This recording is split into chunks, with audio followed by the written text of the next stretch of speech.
Berikutnya, Saudara, Kepala Badan Pengendalian Pembangunan dan Investigasi Khusus Aris Marsudianto angkat bicara soal isu pergantian Kapolri Jenderal Listio Sigit Prabowo. Aris bilang tunggu tanggal waktunya. Saat ditanya soal isu surat Presiden pergantian Kapolri telah dikirim ke DPR, Aris bilang rotasi jabatan adalah hal biasa dalam tata kelola pemerintahan. Ia meminta masyarakat menunggu keputusan Presiden Prabowo Subianto dan tidak berspekulasi lebih jauh. Alah, tunggu tanggal waktunya. Tapi bener nggak sih Pak, udah diserahkan? Jabatan di dunia pasti akan diganti. Tidak ada yang tidak diganti kan begitu aja. Tinggal waktunya ganti Pak Presiden. Sudah dikirim ke DPR belum Pak? Udah, tunggu aja ya. Udah Pak, udah dikirim Pak. Sementara itu, Saudara, DPR membantah soal isu sudah dikirimkannya surat perintah Presiden terkait pergantian Kapolri. Wakil Ketua Komisi 3 DPR fraksi Partai Nasdem Ahmad Sahroni juga membantah kabar adanya rencana penggantian Kapolri Jenderal Listio Sigit Prabowo. Bagus kok, cuman kan isu terkait dengan bagaimana Kapolri diganti kan hembusannya kenceng, wajar kan, beliau udah 5 tahun gitu. Karena lama ya? Karena lama, orang ada yang nggak suka, ya ya dimaklumin aja. Pengen ganti? Ya mungkin karena udah 5 tahun ya, gantian lah misalnya gitu kan, ada bisa aja. Tapi kan ini kan aspek profesionalisme yang dilakukan oleh Pak Sigit, dia kan bekerja luar biasa. Mau sabotase pemerintahan saya ya, kalian ini mau menjatuhkan saya ya, begitu. Kemudian muncul usulan untuk mengganti Kapolri. Usulannya dari mana? Dari Menhan Syafri Samsudin. Kapolri atau Polri lah ya, institusi kepolisian yang tidak melaporkan, lagi-lagi tidak melaporkan ya penggeledahan di Rabu itu kepada Presiden. Nah, ini jadi satu concernnya Presiden. Karena dianggap tidak melaporkan dan lain sebagainya, ini dinilai sebagai bentuk pembangkangan. Ternyata Menhan Syafri itu mengusulkan satu nama yang saat ini juga menjabat di Bintang 3 Polri, yaitu Kabahar Kam, Mabes Polri, Komisaris Jenderal Karyoto. Setelah bubar gitu ya, para peserta rapat, ada yang bisikin Prabowo. Pak Prabowo, Karyoto itu besannya KDM loh Pak. Oh, KDM Mulyani Gubernur Jawa Barat. Oke. Nah, Prabowo respon, loh nanti kalau jadi Kapolri, Karyoto ini kerjanya bukan buat saya lagi. Saya juga bukannya tidak mendengar dan kemudian tidak berpikir untuk apakah saya harus mengundurkan diri ataukah saya harus bertahan, dan ini kemudian menjadi polemik ya, dan juga menjadi satu hal yang juga itu menjadi bagian dari beban yang saya pikirkan, dan itu saya sampaikan juga ke teman-teman, ke para pejabat, ke anggota, bagaimana kalau saya mundur. Namun dari mereka juga banyak yang keberatan, dan kemudian saya berpikir bahwa mundur di dalam situasi kondisi seperti ini sama saja saya meninggalkan kondisi anggota, kondisi institusi yang sedang terpuruk, yang carut marut, dan kemudian saya mundur, saya nggak tanggung jawab. Nah, inilah yang saya ketahui, saya cari informasi siapa sih penyidik R ini, ternyata dia adalah saya anggap sambil ketawa aja, ternyata ada juga di Indonesia ini ada penyidik Polri ya, ada penyidik pegawai negeri sipil, ada penyidik tertentu, dan satu lagi ada penyidik Oslo seperti itu ya. Ini ya penyidik ini yang mendampingi waktu RJ, sekali lagi Damai Hari Lubis, Egi Sujana, dan Risman di kediaman Jokowi ya. Padahal kediaman Jokowi itu bukan kantor polisi seperti itu ya. Mudah-mudahan peristiwa ini tidak terjadi bagi kepada masyarakat lainnya yang ya, saya dalam tanda petik mengatakan kriminalisasi seperti ini sudahlah, hentikan saja, jangan sampai terjadi lagi ya, setelah lahirnya Undang-Undang Nomor 1 Tahun 2023 tentang Kitab Undang-Undang Hukum Pidana dan Undang-Undang Nomor 20 Tahun 2025 yaitu Kitab Undang-Undang Hukum Acara Pidana yang baru. Kalau memang hak prerogatif Presiden, tapi sekarang muncul rumornya cukup liar pergantian dari Kapolri. menurut Anda Cindy, Presiden sebenarnya yang mau ganti atau sebenarnya ada serangan politik di belakangnya? Ya, dua-duanya ada. Dua-duanya ada? Ya, saya melihat... Bukan masalah konsolidasi politik di atas, tadi disampaikan oleh Bang Rey? Saya kira begini ya, saya ingin menambahkan apa yang dikatakan Bang Susno tadi.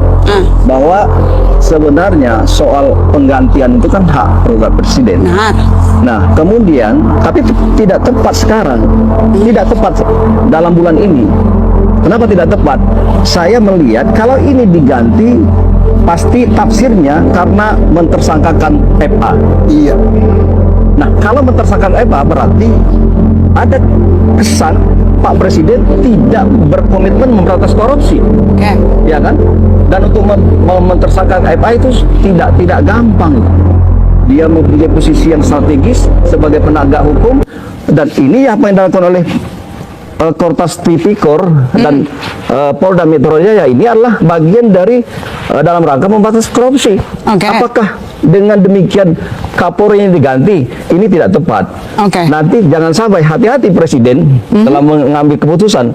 Hati-hati, ini adalah bisa saja nanti investasi politik yang jelek kalau diganti hari ini atau minggu depan. Tidak tepat waktunya begitu. Baik, saya ke Pak Sugeng. Pak Sugeng, tadi kalau Bang Rey mengatakan ini sebenarnya memang mau diganti, cuman ada perdebatan di atas katanya, para elit di atas. Kapolri itu alat kerja Presiden, ya. Jadi Kapolri secara konstitusi dia alat kerja penegakan hukum Presiden, melayani masyarakat, menjaga keamanan, ya.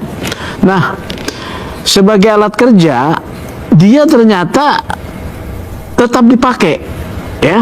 Kalau orang alatnya itu cocok, ya, ini nggak akan diganti-ganti. Berarti cocok sekarang? Cocok, ya.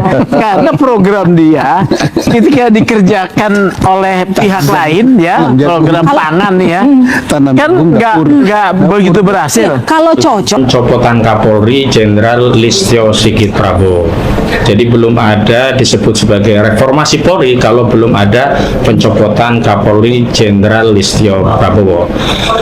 Namun demikian sebenarnya kan mekanisme pengisian jabatan Kapolri itu bisa dua hal. Yang pertama ada inisiatif Presiden untuk melakukan pencopotan dan penggantian. Yang kedua saya pikir Pak Listio Sigit Prabowo juga bisa mengambil inisiatif untuk berbesar hati untuk mengundurkan diri, karena kami yakin Pak Listio Sigit tidak perlu khawatir kalau beliau mundur, khawatir dianggap colong pelayu lungo gelanggang. Tidak, Pak, karena kami yakin di institusi Polri itu banyak, ya, polisi-polisi yang baik atau hugeng-hugeng yang baik yang bisa melanjutkan amanah dalam penegakan hukum di negeri ini. Karena kami meyakini, Pak, polisi bagi Republik itu adalah setengah masalah. Kalau masalah polisi ini bisa kita bereskan, insya Allah setengah dari masalah Republik ini juga sudah beres. Itu yang pertama. Yang kedua, di Yanma ini Pak, kami juga dulu pernah datang, tapi dengan elemen yang lain, 212 ketika itu. Salah satu tuntutannya yang sampai hari ini juga belum pernah ditindaklanjuti oleh institusi Polri, dan sudah pernah dijanjikan oleh Pak Kapolri Listio Sigit Prabowo saat dengar pendapat di Komisi 3 DPR RI, ini tentang tindak lanjut kasus KM50 yang saat itu Pak Kapolri berjanji jika ada novum akan ditindaklanjuti. Dan perlu kami tegaskan, kami juga sudah mengirimkan novum berupa petunjuk-petunjuk bahkan bukti saksi yang telah dikompilasi oleh Pak Marwan Batubara juga dalam buku putih KM50 yang itu belum pernah diambil keterangannya baik oleh penyidik di tingkat penyidikan apalagi di pengadilan. Dan kami meyakini proses persidangan sampai pemberian vonis pada kasus KM50 itu hanya untuk melegitimasi skenario tertentu agar perkara ini dianggap selesai. Nah, karena itu janji juga sudah disampaikan Kapolri, novum juga sudah ada. Kalaupun ya Pak Listio paling tidak mengambil dua inisiatif. Kalau tidak mau mengambil inisiatif mengundurkan diri dari jabatan Kapolri, segera mengambil inisiatif untuk melakukan penyidikan ulang kasus KM50, karena sekali lagi tidak make sense, Pak. Persoalan itu dianggap pada 3 orang dan kemudian putusannya juga onslah. Janganlah kami rakyat yang memang bodoh ini semakin dibodohi lagi dengan proses penegakan hukum yang dinarasikan sebagai sebuah penegakan hukum, tapi kami membacanya dengan sangat gamblang, bahkan telanjang. Itu hanya orkestrasi yang dilegitimasi oleh proses penyidikan, penuntutan, bahkan vonis pengadilan. Dan yang terakhir, yang paling penting bagi kami, saya pikir kami ingin menjadi mitra, dan saya yakin juga institusi kepolisian ingin menjadi mitra kami, mitra aktivis, mitra rakyat. Karena itu baik, halo teman-teman semuanya, selamat datang kembali di channel ini. Salam NKRI harga mati. Teman-teman, pada kesempatan kali ini saya akan membedah tuntas sebuah kasus ijazah Jokowi yang kerap sekali dibicarakan di kalangan masyarakat maupun di kalangan media sosial. Ya, teman-teman, dari cuplikan video yang barusan kita tonton, ada berbagai macam tanggapan dan pendapat teman-teman yang sudah menyaksikan video tersebut. Namun teman-teman, jika ada juga tanggapan dari teman-teman semua, silakan cantumkan di kolom komentar di bawah.